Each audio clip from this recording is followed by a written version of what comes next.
E Lula voltou a mirar o seu canhão na direção do mercado financeiro. Ao criticar a burocracia dos bancos, o petista afirmou que o sistema financeiro só gosta de dar financiamento para ricos.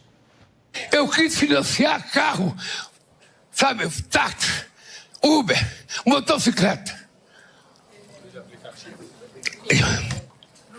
E hoje eu fiz uma reunião, porque a burocracia é um verdadeiro inferno, sabe? Me parece que o sistema financeiro brasileiro está habituado a emprestar dinheiro para rico, porque quando o pobre vai lá precisar de R$10, a gente dá o salário como garantia, a gente cria fundo garantidor, e mesmo assim o pobre é tratado como se não prestasse. Pois é, ainda sobre isso, numa reunião que tratava do programa Move Brasil do governo, que amplia o acesso ao crédito para motoristas de aplicativos, motoboys e outros profissionais do setor de transporte informal, Lula também criticou a burocracia estatal, como sendo, na análise do petista, o principal obstáculo para liberar recursos à população de baixa renda. Lula afirmou esta semana que não há nada mais barato do que cuidar do pobre, abro aspas. Para o petista, nada neste país é criado com facilidade. Tudo que a gente vai fazer para os pobres é difícil, é incrível. O pobre custa muito barato. Não tem nada mais barato do que cuidar do pobre. Mas tudo que a gente vai fazer para o pobre, a máquina, o sistema, não existe no papel, Suano. A máquina, o sistema, do qual ele faz parte. E é interessante que ele traga esses elementos por razões simples. Vamos começar a primeira. Se o senhor tiver uma lembrança muito boa, você vai ver que houve uma ação feita no governo anterior para resolver o problema de pagamentos e agilizar o processo de interlocução entre bancos e as pessoas que utilizam do sistema financeiro. O nome disso é Pix. Não foi o senhor que fez isso, foi o governo anterior que fez isso. Curiosamente, naquele momento, as pessoas que ficaram contrapostas a esse sistema foram exatamente aqueles do sistema financeiro que o apoiaram. Parte deles não gostavam disso, porque estavam perdendo dinheiro. Nós tínhamos o TED, nós tínhamos o DOC, nós tínhamos uma miríade de problemas para resolver, apenas para fazer um pagamento de uma conta.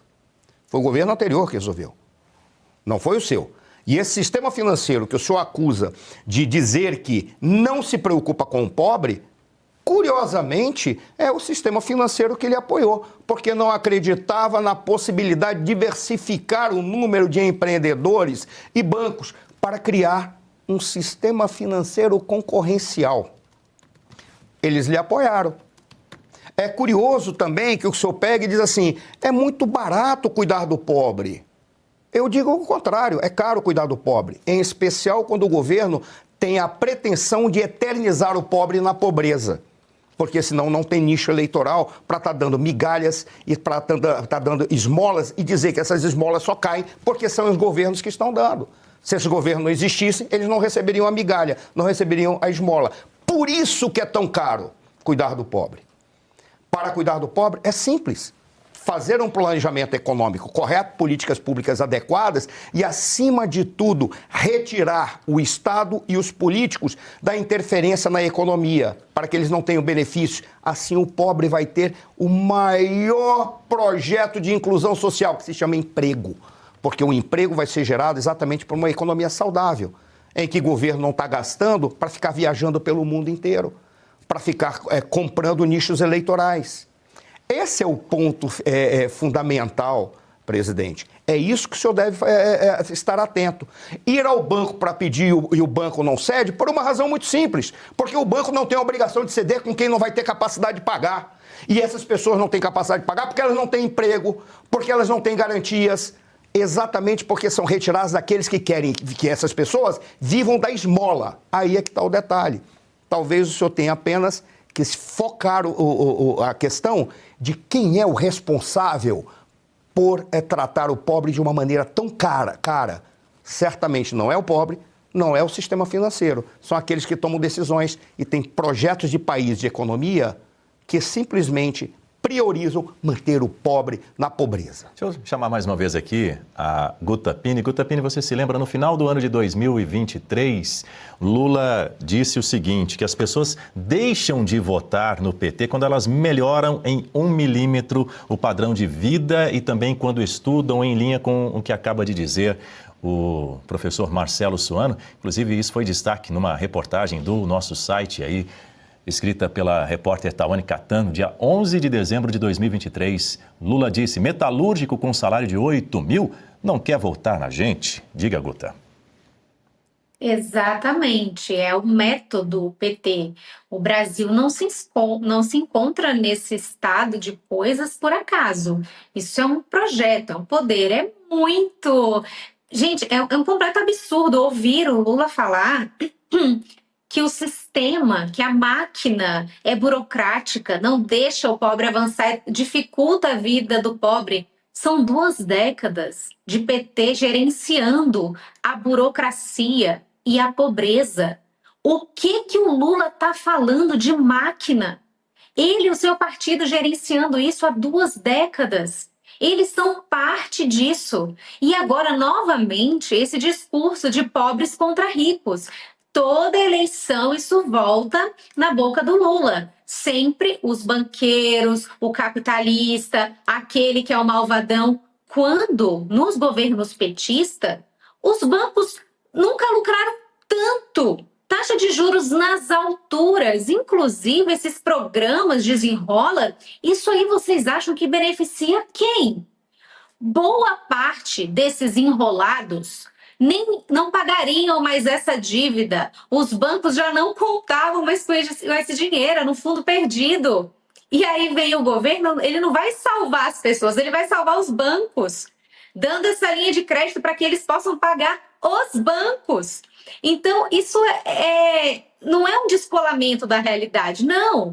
É um método. Isso é campanha. Isso sim é a campanha política, propaganda eleitoral antecipada, já fazendo esse discurso, mirando esse eleitor.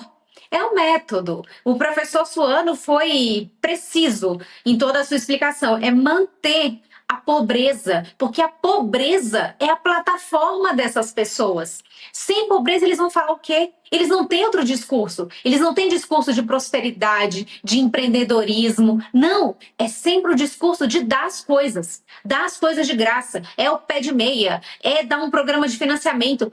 Se você tem uma população que cresce por conta própria, o homem que se faz por ele mesmo, ele não precisa de um governo dando as coisas. Então, ele não vai precisar de um governo socialista que só tem isso no discurso. É isso. É o método do PT. Quer complementar, Marcelo Suano? Eu só quero fazer um comentário em cima do que a Guta disse. É método, é isso mesmo. É o método que eles usam. Foi precisa. A Guta foi perfeita quando ela falou, não, isso é apenas uma questão de método. Eles precisam desse método da mesma forma que eles colocam a narrativa. A narrativa é complementar ao método. Por quê? Porque a narrativa tenta justificar algo que é um método que eles usam apenas para uma coisa, para eternizar o pobre na condição em que o pobre está. Porque senão, eles não têm o poder. Ora, ele mesmo falou, como foi apresentado, Daniel, se você enriquece, se você educa, se você é educado e se você começa a refletir sobre a realidade, a primeira pergunta que você faz, por qual razão ficar na dependência dos outros? Ainda mais se dos outros, esses indivíduos que sabem menos do que eu, entendem menos do que eu e trabalham muito menos que eu. Ninguém vai querer. A gente sabe, né? Recentemente, Suano e Guta Pini de volta aqui no telão, só para a gente fechar essa rodada sobre esse assunto.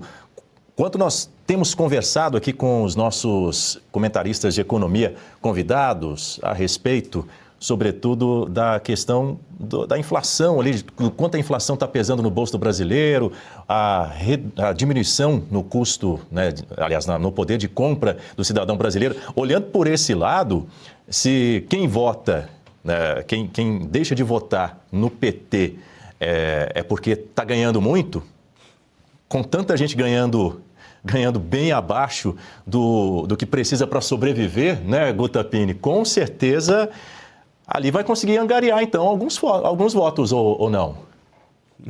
Porque é a promessa, né, Daniel? tempo inteiro aquela promessa da vida fácil, que vai ter sim a picanha, vai ter a cervejinha, que agora vai. E eles têm conseguido se manter no poder há tanto tempo, são 2 décadas de PT nesse país. Agora, a gente não pode esquecer também daquelas elites, que são aqueles que ganham muito mais que esses 8 mil grandes empresários, grandes banqueiros também, que gostam da perpetuação desse modelo porque se beneficiam dele. Porque é o Robin Hood e as avessas mesmo, é tirar dos pobres para dar para os ricos. No fim das contas, acaba sendo isso, porque ele mantém a população na pobreza como? Sugando, tirando tudo que esse pobre consegue produzir minimamente através dos impostos e abastece essa elite política também desse país. Esse é o grande sistema, esse é o grande método. Você sufoca aquela pessoa, você tira toda a potencialidade dela. Olha, é muito difícil. É um país em que as pessoas estão o tempo inteiro tentando e a pessoa morre na praia, se afoga em tanto imposto, em tanta burocracia. É criminoso, é desumano esse método. E você não vê nenhum vislumbre de mudança de rota. Nem a esquerda na Europa continua mantendo esse viés radical marxista. Até tem aquela esquerda que entende o protagonismo do Estado como um motor de crescimento, mas não esse modelo do PT ideológico, marxista, de luta de classes, que mantém esse pobre refém. É um atraso, é um método do atraso. Suano, 15 segundos para a gente fechar o assunto. Eu vou pegar o dado da esquerda da Europa. O grande problema da esquerda é que a esquerda do Brasil, em parte da esquerda em especial, ela não lê. Quando ela lê, ela não estuda. Quando ela estuda, ela não entende. E quando ela entende coisas erradas ou de livros errados que ela leu. Esse é o grande problema que a esquerda tem. Mas na Europa, pelo menos, eles estudam. A questão que nós vivemos aqui é que para este partido e para esta esquerda, eles não querem nem dependentes. O que eles querem são indivíduos, um país que seja criado um país de vagabundos e um país de ignorantes. Porque mesmo o dependente, se ele ficar se ilustrando, ele consegue se revoltar contra isso. E ele percebe que está tudo errado. E se você pudesse ter acesso aos bastidores do Sem Filtro e conversar direto com os comentaristas e âncoras da Oeste? Agora, isso é possível com o Clube de Membros do nosso canal no YouTube. O clube foi criado para quem quer dar um passo além e fazer parte de uma comunidade exclusiva. São 3 níveis de assinatura, pensados para aproximar você da nossa equipe.